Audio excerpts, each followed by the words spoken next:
નમસ્કાર, આપ જોઈ રહ્યા છો સ્પાર્ક ટુડે ન્યૂઝ। બોડેલીમાં વૈષ્ણવ સમાજ દ્વારા દરરોજ હોળી રસિયાના કાર્યક્રમોનું આયોજન કરવામાં આવી રહ્યું છે। હોળી રસિયાનો આનંદ વૈષ્ણવો લૂંટી રહ્યા છે। પુષ્ટિમાર્ગમાં હોળી રસિયાનું ખૂબ જ મહત્વ છે। વસંત પંચમીથી લઈને પૂરો ફાગણ માસ પુષ્ટિમાર્ગીય મંદિરો તેમજ વૈષ્ણવોના ઘરે ઘરે ફાગોત્સવ રસિયાનું આયોજન થઈ જાય। રસિયા એટલે શ્રીનાથજી બાવાનું જ સ્વરૂપ છે અને પ્રભુ શ્રીનાથજી સાથે આનંદપૂર્વક વૈષ્ણવો રસિયા ખેલે છે। અબીલ ગુલાલની છોડો સાથે વિવિધ રંગબેરંગી ફૂલોથી આ ફાગોત્સવનો આનંદ મનાવવામાં આવે છે। આવું જ એક આયોજન બોડેલી ખાતે 2 દિવસ સુધી કરવામાં આવ્યું, જેમાં 8 માર્ચના રોજ પલ્લવિકા રાજેશ શાહના ડુમા ખાતેના ફાર્મ પર તૃતીય ગૃહ યુવરાજ પરમ પૂજ્ય ગોસ્વામી 108 શ્રી વેદાંત કુમારજી મહોદય શ્રી તેમજ પૂજ્ય શ્રી અંબાજીની નિશ્રામાં હોળી રસિયાનું આયોજન થયું। મોટી સંખ્યામાં વૈષ્ણવો ઉપસ્થિત રહ્યા।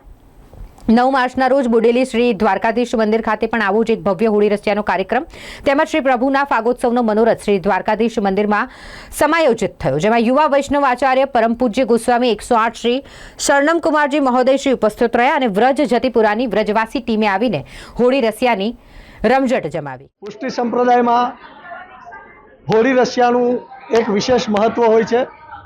વસંત પંચમીથી લઈ અને 40 દિવસ સુધી હોલિકા દહન સુધી હોળી રસિયા રમાતા હોય છે, ગવાતા હોય છે અને વૈષ્ણવો ખૂબ જ આનંદ લૂંટતા હોય છે। શ્રી દ્વારકાધીશ પ્રભુની સન્મુખ પણ નિત્ય વિવિધ મંડળો દ્વારા અને વૈષ્ણવો દ્વારા હોળી રસિયાનું આયોજન થતું હોય છે। વસંત પંચમીથી હોળી રસિયાનો પ્રારંભ બોડેલી ખાતે થયો, તેમાં પરમ પૂજ્ય ગોસ્વામી 108 શ્રી ડૉક્ટર વાગીશ કુમારજી મહારાજ શ્રી પધારી અને પ્રથમ રસિયાની શરૂઆત ત્યાંથી થઈ શ્રી ઠાકોરભાઈ ગાંધીના પરિવાર દ્વારા આયોજન થયું હતું। ત્યાર પછી વિવિધ મંડળો દ્વારા પણ રોજ નિત્ય રસિયાનું આયોજન થાય છે અને આજે શ્રી દ્વારકાધીશ મંદિર ખાતે બોડેલી ખાતે વ્રજ જતિપુરાની રસિયાની ટીમે આવી પૂજ્યપાદ ગોસ્વામી 108 શ્રી શરણમ કુમારજી મહોદય શ્રીની પાવન નિશ્રામાં આ દ્વારકાધીશ પ્રભુ સન્મુખ હોળી રસિયાનું આયોજન થયું।